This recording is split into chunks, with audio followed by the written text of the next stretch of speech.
যারা গ্রাম থেকে বড় হয়েছেন তাদের কাছে এই দৃশ্যটি অনেক পরিচিত।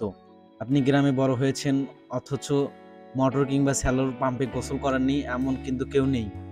এই তীব্র গরমে আপনি যদি এসি কিংবা সুইমিং পুলের মজা বা ফিল নিতে চান তাহলে অবশ্যই আপনাকে গ্রামের মোটর বা স্যালোর পাম্পে আসতে হবে।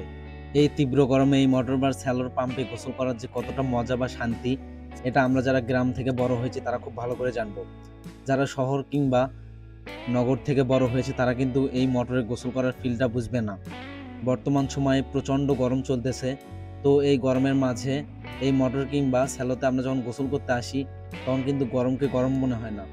এখানে গোসল করার যে কতটা মজা কিংবা একটা ভালো লাগা সেটা কিন্তু এদের ফিলিংস দেখলে আপনারা বুঝতে পারবেন খুব সহজে।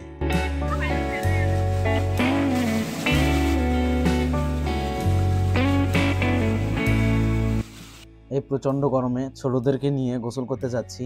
ছোটদেরকে নিয়ে যাওয়ার মেইন কারণ হলো আমরা ছোটতে কি করতাম তা কিন্তু এই ছোটদের মাঝে দেখলেই বোঝা যায়। তো তারা দৌড় শুরু করে দিছে অলরেডি যাওয়ার জন্য। আমরাও কিন্তু ছোটবেলাতে ঠিক এমনটাই করতাম। হেঁটে যাওয়ার মতো সময় আমাদের ছিল না, আমরা কিন্তু দৌড়ে দৌড়ে যেতাম। তো এই মজাটা এদের মাঝে দেখলেই বোঝা যায় আমরা ছোটতে ঠিক কেমন করতাম, তা এই ছোটদের মাঝেই কিন্তু পাওয়া যায়। তো অবশেষে আমরা পৌঁছে গেলাম। এখানে এসে সবাই দৌড়াদৌড়ি করে কিন্তু গোসল করা শুরু করে দিয়েছে। ভিডিওটি দেখার মাধ্যমে যদি আপনার সেই শৈশবের সোনালি দিনগুলোর কথা মনে পড়ে যায় তাহলে অবশ্যই কমেন্ট করে জানাবেন।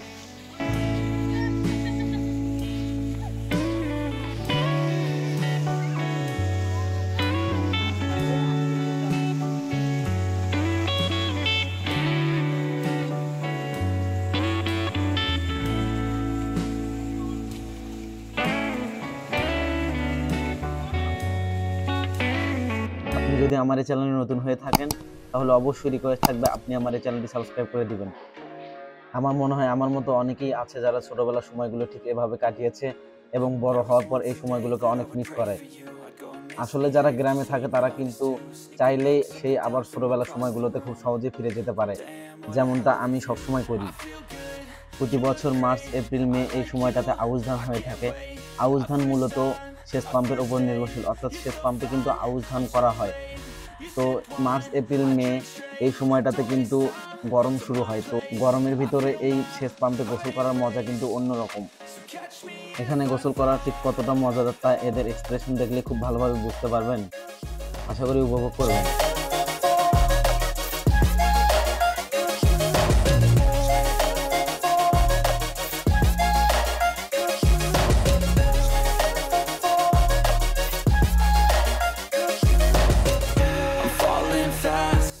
এখানে গোসল করলে অনেক সময় অসুস্থ হওয়ার একটা আশঙ্কা থাকে, এটা জানার পরও কিন্তু আমরা গোসল করেছি। অসুস্থ হলে বাড়িতে মার খাওয়া লাগে, তো বাড়িতে গেলে মার খাবো এটা জানার পরও কিন্তু আমরা গোসল করতাম। এবং বাড়িতে যেন মার খাওয়া না লাগে সেই জন্য কাপড় শুকানোর পর কিন্তু বাড়িতে যেতাম। আজও এখানে গোসল করতে আসলে কিংবা গোসল করলে সেই ছোটবেলার দিনগুলো কথা মনে পড়ে যায়।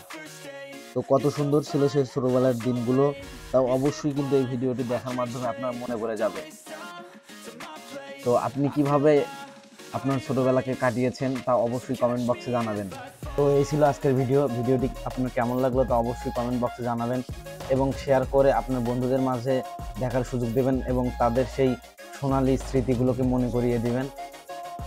আর আপনি যদি আমার এই চ্যানেলটি সাবস্ক্রাইব করে না থাকেন তাহলে আমার এই চ্যানেলটি অবশ্যই সাবস্ক্রাইব করবেন। আর আপনি যদি আমার এই চ্যানেলটি অলরেডি সাবস্ক্রাইব করে থাকেন তাহলে আপনাকে অসংখ্য ধন্যবাদ। অবশ্যই আমার সাথে সবসময় থাকবেন। ধন্যবাদ।